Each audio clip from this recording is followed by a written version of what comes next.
नमस्कार, जय हिंद मित्रों। चलिए लूसेंट की इस कड़ी में शुरू करते हैं। संपूर्ण लूसेंट का सबसे पहले हिस्ट्री कवर करेंगे। तो चलिए आइए शुरू करते हैं हिस्ट्री में। तो हिस्ट्री का सबसे पहला पार्ट है भारत का इतिहास। तो भारत के इतिहास के बारे में देखते हैं। उत्तर में हिमालय से लेकर दक्षिण में समुद्र फैला यह उपमहाद्वीप भारतवर्ष के नाम से ज्ञात है, जिसे महाकाव्य तथा पुराणों में भारतवर्ष अर्थात भारत का देश कहा जाता था। यहाँ के निवासियों को भारतीय अर्थात भारत की संतान कहा जाता है। यूनानियों ने भारत को इंडिया तथा मध्यकालीन मुस्लिम इतिहासकारों ने हिंद अथवा हिंदुस्तान के नाम से संबोधित किया है। भारतीय इतिहास को अध्ययन की सुविधा के लिए 3 भागों में बांटा गया है। कौन कौन से भाग हैं? 3 भाग में प्राचीन भारत, मध्यकालीन भारत एवं आधुनिक भारत। तो चलिए शुरू करते हैं प्राचीन भारत। तो प्राचीन भारतीय जो है इतिहास के स्रोत कौन कौन से हैं? प्राचीन भारतीय इतिहास के विषय में जानकारी मुख्यतः 4 स्रोतों से प्राप्त होती है: धर्म ग्रंथ, ऐतिहासिक ग्रंथ, विदेशियों का विवरण, पुरातत्व संबंधी साक्ष्य। धर्म ग्रंथ एवं ऐतिहासिक ग्रंथ से मिलने वाली महत्वपूर्ण जानकारियाँ। भारत का सर्वप्राचीन धर्म ग्रंथ वेद है, जिसके संकलनकर्ता महर्षि कृष्ण द्वैपायन वेद व्यास को माना जाता है। वेद वसुधैव कुटुंबकम का उपदेश देता है और भारतीय परंपरा को नित्य तथा अपौरुष मानती है। वेद 4 हैं: ऋग्वेद, यजुर्वेद, सामवेद और अथर्ववेद। इसके बाद इन चारों वेदों को संहिता कहा जाता है। ऋचाओं को क्रमबद्ध ज्ञान के संग्रह को ऋग्वेद कहा जाता है। इसमें 10 मंडल हैं, 1028 सूक्त हैं और जो इसे 10,462 ऋचाएँ हैं और इस वेद के ऋचाओं को पढ़ने वाले ऋषि को होत्र कहते हैं। इस वेद से आर्य के राजनीतिक प्रणाली एवं इतिहास के बारे में जानकारी मिलती है। विश्वामित्र द्वारा रचित ऋग्वेद के 3रे मंडल में सूर्य देवता सावित्री को समर्पित प्रसिद्ध गायत्री मंत्र है। इसके 9वें मंडल में देवता सोम का उल्लेख है। इसके 8वें मंडल की हस्तलिखित ऋचाओं को खिल कहा जाता है। चतुष्वर्ण समाज की कल्पना का आदि का स्रोत ऋग्वेद के 10वें मंडल में वर्णित पुरुषोक्त है, जिसके अनुसार 4 वर्ण हैं: ब्राह्मण, क्षत्रिय, वैश्य तथा शूद्र। आदि पुरुष ब्रह्मा की क्रमशः मुख, भुजाओं, जंघाओं और चरणों से उत्पन्न हुए हैं। नोट दे रखा है। धर्मसूत्र 4 प्रमुख जातियों की स्थितियों, व्यवसायों, दायित्वों, कर्तव्यों तथा विशेषाधिकारों में स्पष्ट विभेद करता है। ईसा पूर्व एवं ईसवी। वर्तमान में प्रचलित जूलियल कैलेंडर ईसाई धर्मगुरु ईसा मसीह के जन्म वर्ष कल्पित पर आधारित है। ईसा मसीह के जन्म के पहले के समय को ईसा पूर्व बिफोर बीसी का अर्थ हुआ before the birth of Jesus Christ कहा जाता है। ईसा पूर्व में वर्षों की गिनती उल्टी दिशा में होती है, जैसे महात्मा बुद्ध का जन्म 563 ईसा पूर्व में एवं मृत्यु 483 ईसा पूर्व में हुआ। यानी ईसा मसीह के जन्म के 563 वर्ष पूर्व महात्मा बुद्ध का जन्म एवं 483 वर्ष पूर्व एवं मृत्यु हुई। ईसा मसीह की जन्मतिथि से आरंभ हुआ सन ईसवी सन कहलाता है। इसके लिए संक्षेप में ई लिखा जाता है। ई को लैटिन भाषा के शब्द एडी में लिखा गया है। एडी यानी एनो डोमिनी। इसका शाब्दिक अर्थ है in the year of Lord Jesus. इसके बाद चलते हैं इस पेज में। इस पेज में दे रखा है वामनावतार के 3 पगों के आख्यान का प्रसिद्धतम स्रोत ऋग्वेद है। ऋग्वेद में इंद्र के लिए 250 तथा अग्नि के लिए 200 ऋचाओं की रचना की गई है। प्राचीन इतिहास के साधन के रूप में वैदिक साहित्य में ऋग्वेद के बाद शतपथ ब्राह्मण का स्थान है। यजुर्वेद सस्वर पाठ के लिए मंत्रों तथा बलि के समय अनुपालन के लिए नियमों का संकलन यजुर्वेद कहलाता है। इसके पाठकर्ता को अथर्ववेद कहते हैं। यजुर्वेद में यज्ञों के नियमों एवं विधि विधानों का संकलन मिलता है। यह एक ऐसा वेद है जो गद्य एवं पद्य दोनों में है। सामवेद, साम का शाब्दिक अर्थ है गान। इस वेद में मुख्यतः यज्ञों के अवसर पर गाए जाने वाली ऋचाओं का संकलन है। इसके पाठकर्ता को उद्धात्र कहते हैं। इसे भारतीय संगीत का जनक कहा जाता है। यजुर्वेद तथा सामवेद में किसी भी विशिष्ट ऐतिहासिक घटना का वर्णन नहीं मिलता है। अथर्ववेद, अथर्ववेद में क्या है? अथर्व ऋषि द्वारा रचित इस वेद में कुल 731 मंत्र हैं तथा लगभग 6000 पद हैं। इसके कुल मंत्र ऋग्वैदिक मंत्रों से भी प्राचीनतर हैं। अथर्ववेद कन्याओं के जन्म की निंदा करता है। विष्णु पुराण मौर्य वंश से संबंधित है। मत्स्य पुराण आंध्र सातवाहन वंश से, वायु पुराण गुप्त वंश से। ऐतिहासिक दृष्टि से अथर्ववेद का महत्व इस बात में है कि इसमें सामान्य मनुष्यों के विचारों तथा अंधविश्वासों का विवरण मिलता है।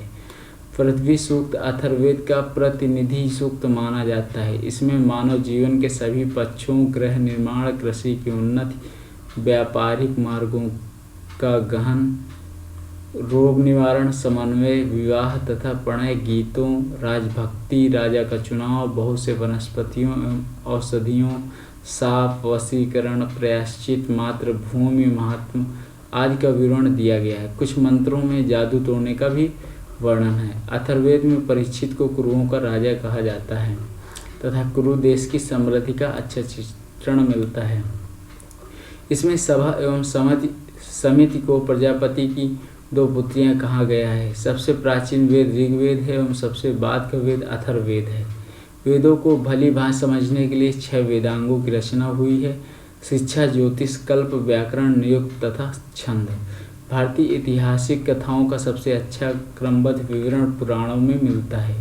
इसके रचयिता लोमहर्ष तथा उनके पुत्र उग्रश्रवा माने जाते हैं। इनकी संख्या 18 है, जिनमें से केवल 5 मत्स्य, वायु, विष्णु, ब्राह्मण एवं भागवत में ही राजाओं की वंशावली पाई गई है। पुराणों में मत्स्य पुराण सबसे प्राचीन एवं प्रमाणिक हैं। अधिकतर पुराण सरल संस्कृत श्लोक में लिखे गए हैं। स्त्रियां तथा शूद्र जिन्हें वेद पढ़ने की अनुमति नहीं थी, वे भी पुराण सुन सकते थे। पुराणों का पाठ पुजारी मंदिरों में किया करते थे। इसके बाद नेक्स्ट चैप्टर पे चलेंगे। स्त्री की सर्वाधिक गिरी हुई स्थिति मैत्रेयी संहिता से प्राप्त होती है, जिसमें जुआ तथा शराब की भांति स्त्री को पुरुष का तीसरा मुख्य दोष बताया है। शतपथ ब्राह्मण में स्त्री को पुरुष का अर्धांगिनी कहा गया है। स्मृति ग्रंथों में सबसे प्राचीन एवं प्रमाणिक मनुस्मृति मानी जाती है। यह शुंग काल का मानक ग्रंथ है। नारद स्मृति गुप्त युग के विषय में जानकारी प्रदान करता है। जातक में बुद्ध की पूर्वजन्म की कहानी वर्णित है। हीनयान का प्रमुख ग्रंथ कथावस्तु है, जिसमें महात्मा बुद्ध का जीवन चरित्र अनेक कथानकों के साथ वर्णित है। जैन साहित्य को आगम कहा जाता है। जैन धर्म का प्रारंभिक इतिहास कल्पसूत्र से ज्ञात होता है। जैन ग्रंथ भगवती सूत्र में महावीर के जीवन, कृत्यों तथा अन्य समकालिकों के साथ उनके संबंधों का विवरण मिलता है। अर्थशास्त्र के लेखक चाणक्य, कौटिल्य या विष्णुगुप्त हैं। यह 15 अधिकरणों एवं 180 प्रकरणों में विभाजित हैं। इससे मौर्यकालीन इतिहास की जानकारी प्राप्त होती है। संस्कृत साहित्य में ऐतिहासिक घटनाओं को क्रमबद्ध लिखने का सर्वप्रथम प्रयास कल्हण ने किया था।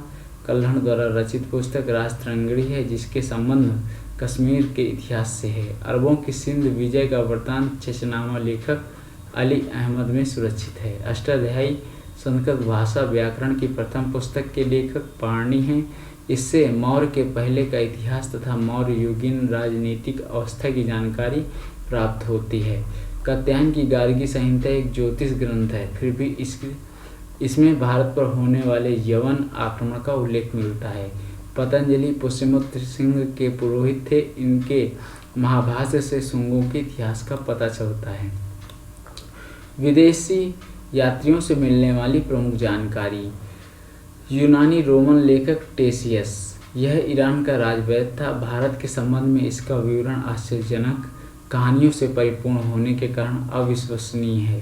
हेरोडोटस, इसे इतिहास का पिता कहा जाता है। इसने अपनी पुस्तक हिस्टोरिका में 5वीं शताब्दी ईसा पूर्व के भारत फारस के संबंध का वर्णन किया है, परंतु इसका विवरण भी अनुश्रुतियों एवं अपवाहों पर आधारित है।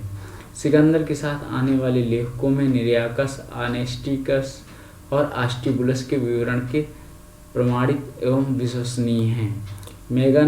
मेगास्थनीज यह सेलुकस निकेटर का राजदूत था जो चंद्रगुप्त मौर्य के दरबार में आया था। इसने अपनी पुस्तक इंडिका में मौर्य युगीन समाज एवं संस्कृति के विषय में लिखा है। डाइमेकस यह सीरियन नरेश अंतियोकस का राजदूत था जो बिंदुसार के राज दरबार में आया था। इसका विवरण भी मौर्य युग से संबंधित है। डायनोसियस यह मिस्र नरेश टालमी फिलेडेल्फस का राजदूत था जो अशोक के दरबार में आया था। टालमी इसने दूसरी शताब्दी में भारत का भूगोल नामक पुस्तक लिखी। प्लिनी इसने प्रथम शताब्दी में नेचुरल हिस्ट्री नामक पुस्तक लिखी। इसमें भारतीय पशुओं, पेड़ पौधों, खनिज पदार्थों आदि के बारे में विवरण मिलता है। इसके बाद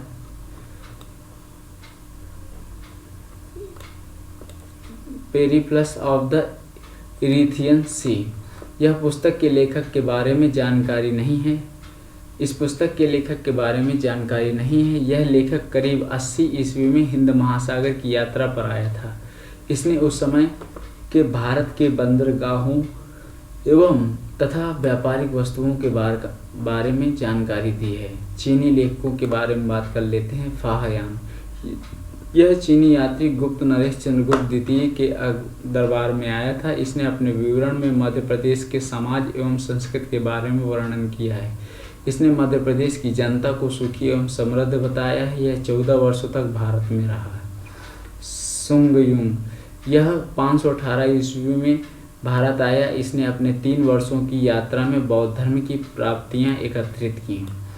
इसके बाद हुएनसांग यह हर्षवर्धन के शासनकाल में भारत आया था। हुएनसांग 629 ईस्वी में चीन से भारतवर्ष के लिए प्रस्थान किया और लगभग 1 वर्ष की यात्रा के बाद सर्वप्रथम वह भारतीय राज्य कपिसा पहुंचा। भारत में 15 वर्षों तक ठहरकर 645 ईस्वी में चीन लौट गया। वह बिहार में नालंदा जिला स्थित नालंदा विश्वविद्यालय में अध्ययन करने तथा भारत से बौद्ध ग्रंथों को एकत्र कर ले जाने के लिए आया था। इसका भ्रमण वृत्तांत सियुकी के नाम से प्रसिद्ध है, जिसमें 138 देशों का विवरण मिलता है। इसने हर्षकालीन समाज, धर्म तथा राजनीति के बारे में वर्णन किया। इसके अनुसार सिंध का राजा शूद्र था। हुएनसांग ने बुद्ध की प्रतिमा के साथ साथ सूर्य तथा शिव की प्रतिमाओं का भी पूजन किया था। हुएनसांग के अध्ययन के समय नालंदा विश्वविद्यालय के कुलपति आचार्य शीलभद्र थे। यह विश्वविद्यालय बौद्ध दर्शन के लिए प्रसिद्ध था। इत्सिंग यह 7वीं शताब्दी के अंत में भारत आया। इसने अपने विवरण में नालंदा विश्वविद्यालय, विक्रमशिला और विश्वविद्यालय तथा अपने समय के भारत का वर्णन किया है। अरबी लेखकों के बारे में बात कर लेते हैं। अरबी लेखक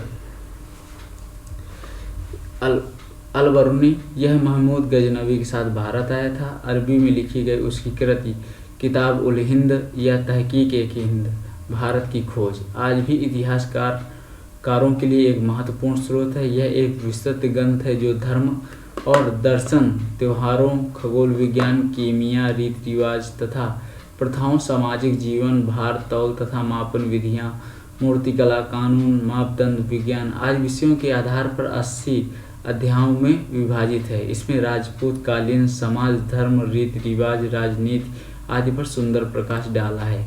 इब्न बतूता इसके द्वारा अरबी भाषा में लिखा गया उसका यात्रा वृत्तांत, जिसे रेहला कहते हैं, 14वीं शताब्दी में भारतीय उपमहाद्वीप के सामाजिक तथा सांस्कृतिक जीवन के विषय में बहुत ही प्रचुर तथा सबसे रोचक जानकारियाँ देता है। 1333 ईस्वी में दिल्ली पहुँचने पर इसकी विद्वता से प्रभावित होकर सुल्तान महमूद बिन तुगलक ने उसे दिल्ली का काजी या न्यायाधीश नियुक्त किया। अन्य लेखक के बारे में बात कर लेते हैं। इसने कंग्यूर तथा तंग्यूर नामक ग्रंथ की रचना की। इसने भारतीय इतिहास के बारे में जानकारी मिलती है। मार्को पोलो यह 13वीं शताब्दी के अंत में पांड्य देश की यात्रा पर आया था। इसका विवरण पांड्य इतिहास के अध्ययन के लिए उपयोगी है। इसके बाद पुरातात्विक संबंधित शास्त्र से मिलने वाली जानकारियाँ। 1400 ईसा पूर्व के अभिलेख बोगाज कोई से वैदिक देवता मित्र, वरुण, इंद्र और नासत्य अश्विनी कुमार के नाम से मिलते हैं। ठीक है, तो नेक्स्ट वीडियो पर शेष भाग मिलते हैं नेक्स्ट वीडियो पर। जय हिंद।